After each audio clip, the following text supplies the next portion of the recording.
भाई 2023 आधे से ज्यादा खत्म हो चुका है। खत्म। और इन 8-9 महीनों में हमने काफी कुछ नया देखा है इस टेक की विशालकाय दुनिया में। लेकिन आज अंशुल उस टेक की दुनिया का एक छोटा सा अंश प्रस्तुत करेगा आपको। नहीं, मजाक कर रहा हूँ, बस वर्ड प्ले करना था। तो आज हम बात करेंगे टॉप 5 टेक ट्रेंड्स जो 2023 में हमें देखने को मिले, उनकी क्या हिस्ट्री रही है, क्या डेवलपमेंट रही है और कैसा रहेगा आने वाला फ्यूचर 2023 में और उसके बाद भी। लेकिन आप अभी एक काम कर सकते हो इसी प्रेजेंट मोमेंट में, ये जो ऊपर आपको सब्सक्राइब का बटन दिख रहा है ना, इसको दबा दो।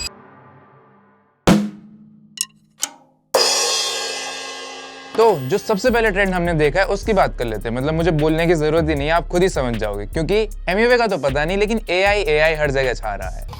मुझे क्यों तोड़ा? तो आर्टिफिशियल इंटेलिजेंस ये टर्म कॉइन तो काफी पहले हो चुकी थी, लेकिन जैसे ही 30 नवंबर 2022 को चैट जीपीटी लॉन्च हुआ तो सारे लोग एकदम से पागल हो गए that AI will take your job, AI will end everything, AI will take over humans. ऐसी खूब सारी वीडियोस बनने लगी, पर cut to now life is still pretty much the same. वही सुबह उठना पड़ता है, नहाना पड़ता है, काम करना पड़ता है। ये हैं अच्छे दिन मित्रों। इस सज्जन को क्या तकलीफ है भाई? चैट जीपीटी की जो हाइप थी स्टार्टिंग में, अब धीरे धीरे फेड होने लगी है। हालांकि हम अपने ऑफिस में चैट जीपीटी को यूज करते हैं जस्ट एज एन असिस्टेंट और to do some cumbersome task. भाई चैट जीपीटी को तू कैसे यूज करता है? कॉम्प्लेक्स टॉपिक को समझने के लिए अपन यूज करता है चैट जीपीटी। चैट जीपीटी को मैं बेसिकली वीडियो स्क्रिप्ट जनरेट करने के लिए यूज करता हूँ। मेनली ईमेल्स लिखने में इजी हो जाता है ChatGPT. But the human element is still there, क्योंकि आप लोगों को पता भी नहीं लगा होगा, but this script was written by ChatGPT. मेरे को तो ऐसा धक धक हो रहा है। ऐसा कुछ नहीं है, मजाक कर रहा हूं मैं। हालांकि एक चीज मानना बिल्कुल जरूरी है कि AI has rapidly advanced in this year और इसके काफी ज्यादा डेंजर्स हैं, और इन डेंजर्स की हमने इस वाली वीडियो में बात करी है, जिसका लिंक आपको इस साइड या फिर इस साइड कहीं दिख रहा होगा। जो नए एआई टूल्स हैं, they are great to use for one time and it's fun, लेकिन कुछ टाइम के बाद we tend to get back to our old ways. I think in future AI will be a part of our life and it will help us in solving day to day problems, but if govern correctly. और AI की वजह से भले ही future में कुछ jobs जाएंगी, लेकिन नई जॉब्स भी ओपन हो जाएंगी, जिसमें से एक एग्जांपल है प्रॉम्प्ट इंजीनियरिंग का। और अगर हम करेंटली बात करें तो एआई इस टाइम पे सिट्स एट स्टेज 4। तो बेसिकली एआई के 7 स्टेजेस होते हैं, जिसमें से सबसे पहला है a simple AI to do a particular task with pre coded algorithm and rules. For example, जैसे कि आपको किसी ह्यूमन के अगेंस्ट चेस खेलने वाला कुछ एआई चाहिए। दूसरे नंबर पे हमारे पास content aware and retention AI. तो जैसे ही आप किसी एआई से बात करते हो तो they will remember the previous interactions और उसके हिसाब से वो फिर दोबारा आंसर करेंगे। फॉर एग्जाम्पल, जितने भी आपके फोन के असिस्टेंट्स होते हैं, जैसे कि सिरी हो गया, गूगल असिस्टेंट हो गया, एलेक्सा हो गया, they are all the examples of this AI. तीसरे नंबर पे आ जाता है डोमेन स्पेसिफिक मास्टर एआई। तो बेसिकली ये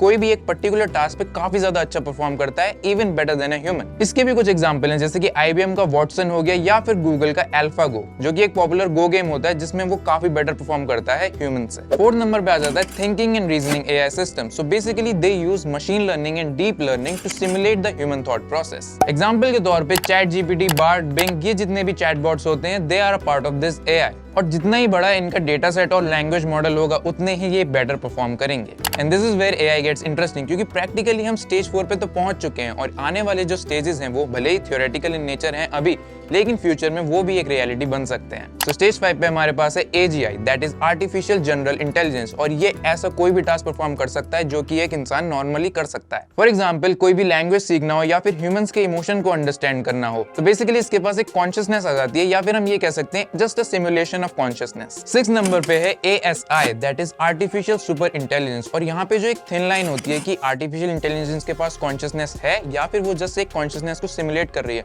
वो इस स्टेज में ब्रेक हो जाती है। एंड अगर ऐसा फ्यूचर में अचीव हो जाता है तो this will be a more advance cognitive ability than a human. तो बेसिकली एआई यहाँ पे ह्यूमन को सरपास कर जाएगी इजीली। और इस कॉन्सेप्ट को अगर आपको डिटेल में समझना है तो मैं आपको एक मूवी जरूर सजेस्ट करूंगा, जिसका नाम है एक्स मशीना। ये बेसिकली 2014 की मूवी है, जिसने ये जो कॉन्सेप्ट है एआई का, आर्टिफिशियल सुपर इंटेलिजेंस का, इसको काफी अच्छे से दर्शाया है। So I do definitely recommend this movie, आपको जरूर देखनी चाहिए। So now let's come on to the stage 7। Stage 7 है एआई सिंगुलैरिटी। मतलब एआई इस पॉइंट पे पहुंच जाती है कि there is no turning backwards. AI की जो ग्रोथ है वो बिल्कुल अनकंट्रोलेबल हो जाती है, और जो हमारी ह्यूमन कॉन्शियसनेस है, फ्यूचर में हम उसको अपने कंप्यूटर में भी इंस्टॉल कर सकते हैं, तो which is a very scary thing. लेकिन अभी चिंता की कोई बात नहीं है, क्योंकि these are just theoretical concepts. लेकिन जैसे ही हम फ्यूचर में पहुंचेंगे तो हो सकता है ये सब रियलिटी बन जाए, और जब हम फ्यूचर में देखेंगे वापस, तो हो सकता है 2023 could be the year that could start the beginning of the AI singularity. अरे देवा! So I really hope आपके लिए ये सब कुछ ज्यादा डिस्टोपियन ना हो गया हो। दोस्तों, डिस्टोपिया की बात हो ही रही है, तो अब आ जाते हैं हमारे दूसरे नंबर पे, जिसका नाम है मेटावर्स। और आप लोग पूछ रहे हो कि मैंने ये चश्मा क्यों पहन रखा है, तो इसका रीजन ये है कि हमारे पास हेडसेट लेने का अभी बजट नहीं है, हम शुद्ध गरीब हैं। तो मेटावर्स की बात हो ही रही है तो मैं आपको एक चीज बता दूं कि मेटावर्स का नाम तो हम 2003 से ही सुनते आ रहे हैं, लेकिन 2021 में मार्क ज़करबर्ग भाई को अपने जोश चढ़ा कि भाई उन्होंने अपनी पुरानी जो फेसबुक कंपनी थी उसको रीनेम कर दिया और मेटा कर दिया उसका नाम, क्योंकि उनको एक मेटावर्स बनाना था। और फरवरी 2023 की बात है कि मार्क ज़करबर्ग ने एक फेसबुक पोस्ट में अनाउंस किया कि उनका जो कंपनी का फोकस है वो मेटावर्स से पिवट करके वो एआई पे ज्यादा फोकस करना चाह रहे हैं। और यही वो टाइम है जिसके अराउंड मेटावर्स का क्रेज भी थोड़ा फिजल आउट होता जा रहा था। I mean, who wants to live in a world where your eyes are always in front of a screen. गोलमाल है भाई, सब गोलमाल है। हिपोक्रेसी की भी सीमा होती है। लेकिन एप्पल भी कहाँ पीछे रहने वाला था। फिर उसके बाद आ जाता है एप्पल पिक्चर में। Apple was like hold my sleeve, I mean hold my sleeve. And 2023 में जो जून वाला इवेंट हुआ था एप्पल का, उसमें एप्पल ने अनाउंस किया एप्पल विजन प्रो को। और उसके बाद ये जो मेटावर्स की टॉक थी ये दोबारा से वापस आने लगी। लेकिन यहाँ पे एक डिस्टिंक्शन है, वहीं मेटा का जो फोकस था वो वीआर की तरफ ज्यादा था, वहीं जो एप्पल विजन प्रो अनाउंस किया गया है उसका फोकस एआर पे है और वीआर पे भी है, लेकिन वीआर पे इतना ज्यादा नहीं है। Kind of mixed reality headset उसको ऐसे प्रेजेंट किया जा रहा है। ऐसा इसलिए because if the digital and physical world can coexist at the same time, I think this will be a boon for our society. और ऐसी काफी सारी कंपनीज है जो अपने रिसेंटली एआर ग्लासेस को लॉन्च कर रही हैं and they are trying really hard to get the tech जिससे आपकी आंखें बिल्कुल हर्ट ना हो। तो ये सारी बातें सुन के आपके मन में कहीं ना कहीं एक ऑप्टिमिस्टिक सी फीलिंग आ रही होगी मेटावर्स और एआर वीआर स्टफ को लेकर। लेकिन अगर हम आगे फ्यूचर की बात करें तो ये भले ही ऑप्टिमिस्टिक नेचर से स्टार्ट हुआ हो, लेकिन इसका जो आने वाला फ्यूचर रहेगा वो काफी ज्यादा डिस्टोपियन होने वाला है। और ऐसा मैं इसलिए कह रहा हूँ क्योंकि जितना लोग इस टेक्नोलॉजी को यूज करते जाएंगे और जितनी ज्यादा टेक्नोलॉजी एक्सेसिबल होती जाएगी उतना ही लोग सेक्लूडेड और होने लगेंगे। मतलब वो अपनी ही एक रियलिटी डिफरेंट सी बना लेंगे और उसी में जीने लगेंगे। तो आपकी क्या राय है? Please do let us know in the comment section. तीसरे नंबर पे आ जाता है सोशल मीडिया वॉर, क्योंकि आप देख रहे होगे आए दिन सोशल मीडिया पे कुछ ना कुछ होता ही रहता है, स्पेशली 2023 में। तो जैसे बच्चे खिलौनों के साथ कुछ भी करामात करते रहते हैं, वैसे ही हमारे इलॉन भैया ट्विटर के साथ कुछ भी किए जा रहा है। झुक के रहना पड़ेगा मेरे आगे। इलॉन मस्क ने ट्विटर को बना दिया है एक्स और इंस्टाग्राम ने अपनी एक नई ऐप निकाल दी है जिसका नाम है थ्रेड्स। लेकिन जैसे ही थ्रेड्स लॉन्च हुआ उसकी जो हाइप हमें देखने को मिली, लेकिन कुछ टाइम बाद जब हमने देखा तो काफी तगड़ा हमें ड्रॉप देखने को मिला। तौबा तौबा तौबा, थारा मूड खराब कर दिया। और हम ब्लूटिक को कैसे भूल सकते हैं? अगर आप ब्लूटिक देखो तो अब हर नल्ले बेरोजगार छपरी लड़के के पास ब्लूटिक मिल जाएगा आपको। आजकल के नल्ले बेरोजगार छपरी और भिखमंगे और चप्पल चोर लड़के। हार्दिक भाई, ब्लूटिक लेने के बाद कैसा लगा आपको? कुछ नहीं भाई, प्रोफाइल की शोभा बढ़ गई। और इतना ही नहीं, बीच में मार्क ज़करबर्ग और इलॉन मस्क के बीच एक बॉक्सिंग मैच की भी बात होने लगी थी और दोनों इस चीज के लिए ट्रेनिंग भी करने लगे। साथ में ये क्या खबर छपी है? अब घोड़ों की रेस में गधे भी दौड़ेंगे? और वहीं अगर हम फेसबुक की बात करें तो लोग उसको किसी बुरे सपने की तरह भूल ही गए। मतलब कोई भी यूज नहीं करता है फेसबुक। भाई फेसबुक यूज करते हो आप? अरे नहीं यार, फेसबुक कौन यूज करता है? नहीं। एंड रेडिट का सीईओ तो अपनी अलग टशन में है। ये सब क्या देखना पड़ रहा है? अच्छा है मैं अंधा हूँ। I think 2023 is a very pivoting year, क्योंकि जो ट्रेंड हमने देखा था 2014 से 2018 के बीच की सोशल मीडिया एप्स काफी ज्यादा बूम कर रही थी, वो धीरे धीरे थोड़ा सा फिजल आउट होता हुआ हमें देखने को मिल रहा है इस टाइम पर। क्योंकि जैसे जैसे यूथ बड़ा होता जा रहा है एज में, वैसे ही उनका सोशल मीडिया से इंटरेस्ट कम होता जा रहा है। लेकिन बहुत सारे लोग ऐसे भी हैं रूरल इंडिया में जो अभी अभी सोशल मीडिया से उनका एक्सपोजर बढ़ रहा है, तो वहां से पॉपुलेशन भले ही ज्यादा बढ़ रही है, लेकिन जो नॉर्मल यूथ जो 2014 से 18 के बीच में काफी ज्यादा एक्टिव था,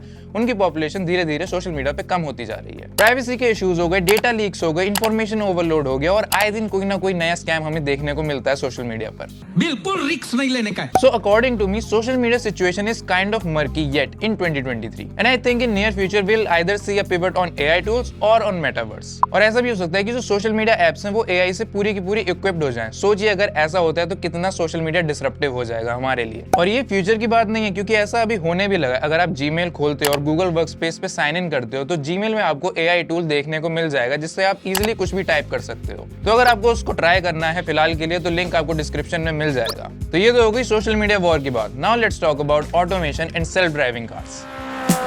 फोर्थ नंबर पे आ जाता है ऑटोमेशन या फिर सेल्फ ड्राइविंग कार्स। क्योंकि हम सेल्फ ड्राइविंग कार्स का तो नाम सुनते आ रहे हैं, but in 2023 this tech is in a very interesting state. अगर हम सेल्फ ड्राइविंग कार्स की बात करें तो Waymo and Tesla are the biggest companies and they are head to head against each other. सो किसी भी कार को फुल्ली ऑटोमेट करने के लिए या फिर उसे एक सेल्फ ड्राइविंग कार बनाने के लिए कार में काफी ज्यादा सेंसर लगाए जाते हैं और उसमें से एक सेंसर होता है लाइडार सेंसर। और यही जो लाइडार सेंसर टेक्नोलॉजी है, वेमो कंपनी इसके काफी ज्यादा फेवर में है और उसको लगता है कि ये टेक्नोलॉजी फ्यूचर है सेल्फ ड्राइविंग कार्स का। सो बेसिकली लाइडर करता क्या है, तो जब कार में लाइडर सेंसर लगा रहता है तो वो पल्सेस भेजता है अपने आसपास वाले ऑब्जेक्ट्स को, और वो ऑब्जेक्ट्स उन पल्सेस को दोबारा वापस भेजते हैं, जिससे लाइडर की मदद से एक 3D मैप या फिर एक 3D सराउंडिंग क्रिएट हो जाती है, जिससे self driving car easily operate कर सकती है। और इसी टेक्नोलॉजी का यूज करके वेमो यूएस के काफी सारे शहरों में अभी फिलहाल ऑपरेशनल है। वहीं जो दूसरी सेल्फ ड्राइविंग कंपनी है Tesla, that is against lidar, और इलॉन मस्क ने तो लाइडर के बारे में ये तक कह दिया था। Anyone relying on LiDAR is doomed. Expensive sensors that are unnecessary. लेकिन सवाल ये आ जाता है कि इलॉन मस्क ने ऐसा कहा क्यों?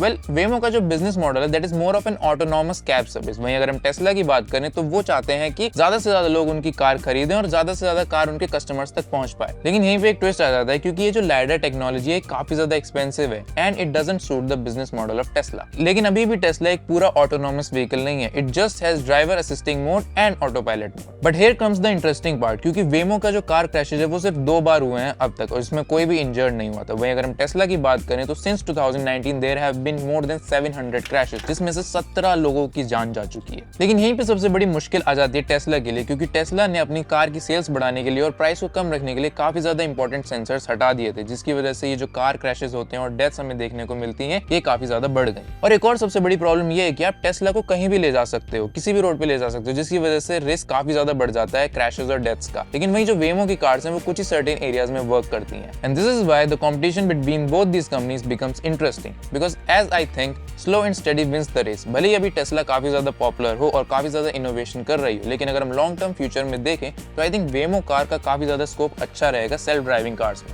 until and unless Elon Musk accepts LiDAR technology, which I don't think in the near future can happen, but it's Elon Musk, so you never know.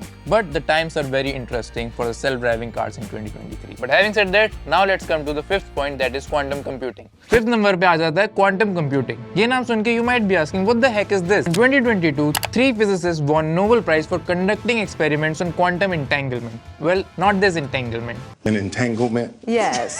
So basically, 2 particles interact in a way in a quantum state that they become entangled, meaning connected. जैसे अभी आप और हम connected हैं YouTube के माध्यम से। So subscribe please. इसका मतलब ये है बेसिकली, अगर हाइपोथेटिकली हम एक सिचुएशन ले कि हमने एक पार्टिकल को रखा अर्थ पे और एक पार्टिकल को हमने रखा मून पे। सो अगर आप अर्थ पे रखे पार्टिकल का एंगुलर मोमेंटम मेजर करोगे तो वो जब स्पिन अप दिखाता है तो मून पे जो पार्टिकल है उसका ऑटोमेटिकली स्पिन डाउन दिखाने लगेगा एंगुलर मोमेंटम। सो अगर आप उनको ऑब्जर्व करना बंद कर देते हो या फिर मेजर करना बंद कर देते हो तो then they are in a superposition state, meaning there is a 50-50% probability that either they will have a spin up और स्पिन डाउन एंगुलर मोमेंटम। इस एक्सपेरिमेंट का बेसिकली ये मतलब है कि क्वांटम स्टेट में information is travelling faster than the speed of light, और इस डिस्कवरी ने एल्बर्ट आइंस्टाइन की थ्योरी ऑफ रिलेटिविटी को रॉन्ग प्रूव कर दिया था। Now this was quantum entanglement. Now let's talk about quantum computing. भाई तुम्हें पता है क्वांटम कंप्यूटिंग क्या होती है?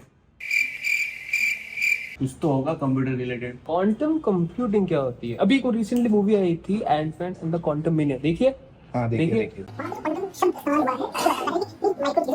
अरे बाप रे, ये तो धोती खोल रहा है। सो क्वांटम कंप्यूटिंग को समझने के लिए हमें 2 चीजें पहले समझना पड़ेगा। First is classical mechanics and then quantum mechanics. Classical mechanics जिसके लॉज न्यूटन ने दिए थे, which works for the world which we can see. Well quantum mechanics works for the small stuff, very small stuff, फिर चाहे atom हो गया, electron हो गया, प्रोटॉन हो गया या फिर न्यूट्रॉन हो गया। Because in the quantum world the atoms can behave both as particle and wave, which is a particle wave duality. So traditional computer में बेसिकली हम 0 and 1 में डेटा को कंप्यूट करते हैं। These are called binary digits और bits. And traditional computing में सिर्फ यही 2 स्टेट्स रहते हैं, आइदर 0 और 1। While in quantum computing data is computed in qubits and qubits is just like a wave, क्योंकि यहाँ पे ट्रेडिशनल कंप्यूटिंग की तरह कोई फिक्स स्टेट नहीं रहता है, या तो 0 होगा या फिर 1 होगा, ऐसा कुछ नहीं रहता है। 0 भी हो सकता है, 1 भी हो सकता है, 0 और 1 के बीच में कहीं हो सकता है, क्योंकि जैसे आप वेव को देखते हो तो उसमें एम्पलीट्यूड होता है। सो एम्पलीट्यूड में एरिया वेरी करता है, तो उसकी प्रोबेबिलिटी क्वांटम कंप्यूटिंग के थ्रू हमें पता चलती है। So it's more like a probability game, और क्वांटम कंप्यूटिंग में ये प्रोबेबिलिटी बताई जाती है कि जब मल्टीपल क्यूबिट्स इंटरैक्ट करते हैं तो वो कैसे करते हैं। अगर हम इसको विजुअल टर्म्स में समझे तो मान लीजिए एक पॉन्ड है, उसमें आपने 2 पत्थर फेंके अलग अलग जगह पे,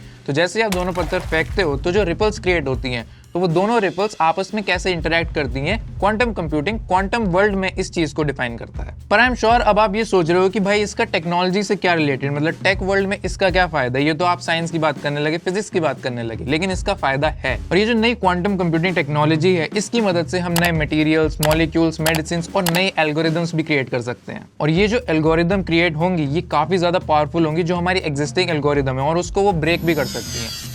हम सब लोग दिन में ऑनलाइन ट्रांजैक्शन तो काफी ज्यादा करते हैं, लेकिन क्या आपने सोचा है कि ऑनलाइन ट्रांजैक्शन करते टाइम कौन सी एल्गोरिदम यूज में आती है? तो उसका नाम होता है RSA इंक्रिप्शन। लेकिन currently it is impossible to crack these encryptions with classical algorithm, but here comes the quantum computing because it can break that encryption in just hours. लेकिन 2023 में it still requires more than 1 million qubits to break that encryption. लेकिन अगर हम currently बात करें तो IBM has the largest quantum computer in the world with 433 qubits. अब आप कहोगे कि भाई ये 1 मिलियन से तो बहुत ज्यादा कम है, इसमें तो बहुत ज्यादा टाइम लग जाएगा। बट 2022 से लेकर 2023 में जो हमने रैपिड डेवलपमेंट देखी क्वांटम टेक्नोलॉजी में, इसमें ज्यादा टाइम नहीं लगेगा क्योंकि quantum computing is developing really fast. अब बस आप इमेजिन कर लीजिए कि एक तरफ क्वांटम कंप्यूटिंग है और दूसरी तरफ AI है। अगर ये दोनों मर्ज हो जाते हैं, इसके साथ जो मैंने आपको पहले कॉन्सेप्ट समझाया था क्वांटम एंटेंगलमेंट का, उसकी जो अभी थ्योरी है वो प्रैक्टिकली भी पॉसिबल हो जाता है और वो कंबाइन हो जाता है, तो कितनी ज्यादा टेक्नोलॉजी एडवांस हो जाएगी। क्योंकि अगर हम साइंस की बात करें तो we are all made up of matter, और अगर आप मैटर में सबसे छोटे पार्टिकल को अच्छे से स्टडी कर सकते हो, we can gain new information that could change the world.